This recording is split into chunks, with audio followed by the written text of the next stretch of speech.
بسم الله الرحمن الرحيم. صلى الله على النبي وآله صلى الله عليه وسلم. صلاة وسلاما عليك يا رسول الله.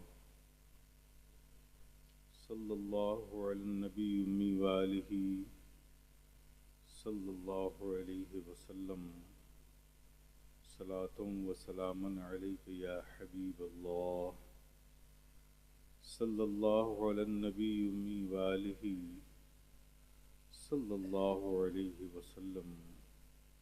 صلاة وسلاما عليك يا نبي الله وعلى آلك وأصحابك يا رسول الله صلى الله تعالى عليه وسلم. بسم الله الرحمن الرحيم. حدثنا أحمد بن إشكابا قال حدثنا محمد بن فضيل عن عمرة بن القعقاع عن أبي زرعة عن أبي هريرة رضي الله تعالى عنه قال قال النبي صلى الله تعالى عليه وسلم: كلمتان حبيبتان إلى الرحمن خفيفتان على اللسان ثقيلتان في الميزان سبحان الله وبحمده سبحان الله العظيم سبحان الله وبحمده سبحان الله العظيم سبحان الله وبحمده سبحان اللہ العظیم. امام الدنیا امام بخاری فرماتے ہیں کہ ہم سے حدیث بیان کی احمد بن اشکابہ نے، ان سے بیان کیا محمد بن فضیل نے، انہوں نے عمر بن القعقاع سے سنا اور ان سے حضرت ابی زرعہ نے، اور وہ فرماتے ہیں کہ ہم نے حضرت ابو ہریرہ رضی اللہ تعالیٰ عنہ کو یہ ارشاد فرماتے ہوئے سنا کہ انہوں نے فرمایا کہ آقا نبی صلی اللہ تعالی علیہ وسلم نے ارشاد فرمایا: کلمتان، دو کلمے ہیں، حبیبتان الی الرحمن، جو محبوب ہیں رحمان کو، خفیفتان علی اللسان، جو زبان پہ ادائیگی میں آسان ہیں، اور ثقیلتان فی المیزان، اور میزان عمل میں بھاری ہیں. وہ کیا ہیں؟ سبحان اللہ و بحمدہ سبحان اللہ العظیم. آقا فرماتے ہیں دو کلمے ہیں اور وہ محبوب ہیں رحمان کو، اللہ کو محبوب ہیں. کلمے محبوب ہیں، کلمے محبوب ہیں، اس کا مطلب کیا؟ اس کا پڑھنے والا رب کو محبوب ہے. حبیبتان الی الرحمن، اس کا پڑھنے والا رب کو محبوب ہے. اور خفیفتان علی اللسان، جس کا پڑھنا آسان ہے، زبان پہ سے پڑھنا اس کا آسان ہے. لیکن پڑھنا تو آسان ہے، لیکن یہ میزان عمل میں بہت بھاری ہیں. پڑھنے میں بڑے آسان ہیں لیکن نتیجے میں بہت بھاری ہیں، اس کا اثر بہت بھاری ہے، میزان عمل میں بہت بھاری ہے. اب یہ میزان عمل کیا ہے؟ ایک بار حضرت داؤد علیہ السلام نے رب کی بارگاہ میں التجا کی کہ مولا، وہ جو تو حشر میں میزان عمل لگائے گا جس پہ سب کے اعمال تولے جائیں گے، وہ تیرا میزان عمل کیسا ہوگا؟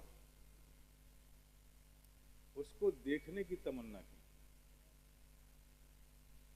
نبی ہیں، رب سے کی بارگاہ میں تمنا کی، اللہ نے ان کی تمنا کو قبول فرمایا اور میزان عمل کو ظاہر فرمایا. جب میزان عمل ظاہر ہوا، جو داؤد نے دیکھا تو کیا دیکھا کہ میزان کا ایک سرا مغرب سے لگا ہوا ہے اور ایک سرا مشرق سے لگا ہوا ہے. اتنا بڑا میزان وہ اتنے بڑے میزان کو کہ ایک پچھم سے اس کا سرا لگا ہوا ہے، ایک پورب سے سرا لگا ہوا ہے، وہ غش کھا کر گر پڑے۔ جب ہوش آیا تو پوچھا، مولا اتنا بڑا میزان جس پہ سب کے اعمال تولے جائیں گے، اسے بھرے گا کون؟ کون بھر سکے گا اتنا بڑا میزان؟ تو اللہ کریم نے فرمایا، ہے میرے نبی، جس کے ایک کھجور کے دانے کے برابر بھی نیکی ہوگی اور اسے میں قبول کر لوں گا، اس سے ہی میزان عمل بھر دوں گا۔ یہ میزان عمل ہے۔ تو یہ ہم سب کے لیے بڑا انعام ہے، اور ظاہر ہے ایک کھجور کے دانے کے برابر بھی کسی کے پاس نیکی کا کوئی عمل ہوگا تو میزان بھر دیا جائے گا۔ اور یہاں تو ہم اس کلام کو پڑھ رہے ہیں جس کا پڑھنے والا ہی رب کو محبوب ہو جاتا ہے۔ سبحان اللہ و بحمدہ، سبحان اللہ العظیم۔ اس موقع پر حضرت امام بخاری کا ذکر نہ ہو تو بات مکمل نہیں ہوتی۔ امام الدنیا حضرت امام بخاری بچپنے میں آنکھوں میں آپ کے بصارت نہیں تھی، آنکھوں سے دکھتا نہیں تھا آپ کو۔ آپ کی والدہ حرم نبی صلی اللہ علیہ وسلم میں لے کر آئیں مدینہ شریف میں، اور حضرت ابراہیم علیہ السلام نے آپ کو بشارت دی اور ان کی بصارت واپس آئی۔ حضرت امام الدنیا امام بخاری سے کسی نے پوچھا تھا کہ اے بخاری، یہ حدیثوں کو جمع کرنے کا آپ کو خیال کہاں سے آیا؟ چونکہ کسی چیز کا خیال پہلے ہوتا ہے، عمل بعد میں ہوتا ہے، ایسا کرنے کا آپ کو خیال کہاں سے آیا؟ تو انہوں نے فرمایا کہ میں ایک شب میں سو رہا تھا، تاجدار کون و مکان صلی اللہ تعالی وسلم کو اپنے خواب میں دیکھا، اور اس حالت میں دیکھا کہ آقا تشریف فرما ہے اور میں ان کو ایک پنکھے سے ہوا دے رہا ہوں۔ جب بیدار ہوا تو اس خواب کی تعبیر مشائخین سے دریافت کی کہ میں نے ایسا خواب دیکھا ہے، اس کی تعبیر کیا ہے؟ تو سارے مشائخین نے بالاتفاق کہا کہ تم نبی سے جھوٹ کو الگ کرو گے، یعنی جو حدیثیں غلط طور پر گڑھی جائیں گی ان میں سے ان کو الگ کرو گے، نبی سے جھوٹ جو لگایا جائے گا، متصل کیا جائے گا، اسے تم الگ کرو گے۔ تو پھر میں نے آقا کے تمام اقوال حدیث کو جمع کرنا شروع کیا، اور جمع کیا تو کس انداز پہ کیا؟ یوں ہی نہیں کرتے تھے۔ کوئی حدیث آپ کو اطلاع ملی کہ فلاں شخص کے پاس آقا کی کوئی حدیث ہے، تو پہلے تو اس کے بارے میں معلومات حاصل کرتے تھے کہ سچا ہے، امین ہے کہ نہیں ہے، سچا ہے کہ نہیں ہے، متقی ہے کہ نہیں ہے۔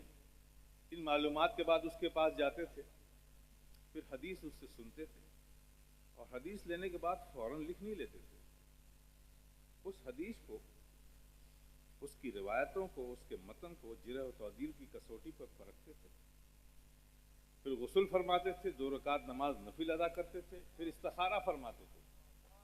من جانب اللہ، قلب کا میلان اس کی صداقت کی طرف جب ہو جاتا تھا تب اسے تحریر کرتے تھے۔ اس قدر اہتمام فرماتے تھے۔ اور امام بخاری کا حافظہ بھی بڑا مضبوط تھا۔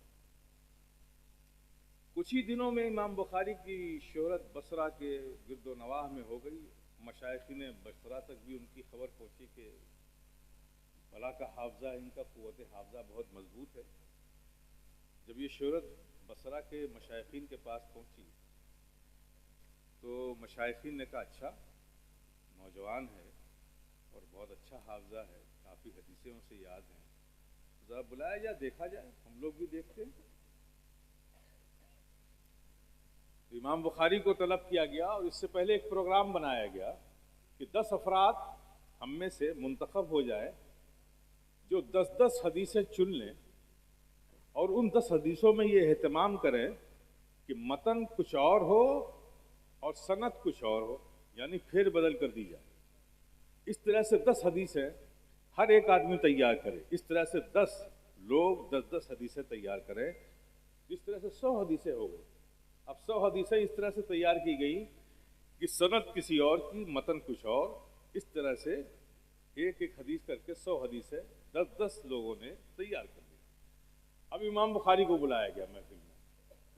پہلے شخص کھڑے ہوئے، انہوں نے ایک حدیث پیش کی جس کی سند کچھ اور تھی، متن کچھ اور تھا. امام بخاری سے پوچھا کہ آپ اس حدیث کو جانتے ہیں؟ انہوں نے کہا نہیں، میں اسے نہیں جانتا. دوسری پیش کی، کہا اسے بھی نہیں جانتا. اس طرح سے 100 کی 100 حدیثیں 10 لوگوں نے امام بخاری کے سامنے پیش کر دی. امام بخاری سب حدیثوں کے بارے میں یہی کہتے رہے کہ میں اسے اس طرح نہیں جانتا. جب 100 حدیثیں مکمل ہو گئیں تو امام بخاری بادب کھڑے ہوئے مشائخین بصرہ کے سامنے، کہا حضور آپ لوگوں نے جو 100 حدیثیں ہمیں سنائی ہیں پہلے سے لے کے آخر تک، ان حدیثوں کو میں آپ کی طرح سے تو نہیں جانتا، لیکن امام بخاری نے ان حدیثوں کی روایت کو، متن کو اور سند کو صحیح کر کے بالترتیب جس شخص نے پہلی جو حدیث سنائی تھی اور جس شخص نے آخری جو حدیث سنائی تھی، بالترتیب ساری 100 حدیثیں پڑھ کے ایک ساتھ سنا دی. یہ امام بخاری کا حافظہ. اور بڑی مقبولیت تھی امام بخاری، بڑی مقبولیت تھی. ایک بار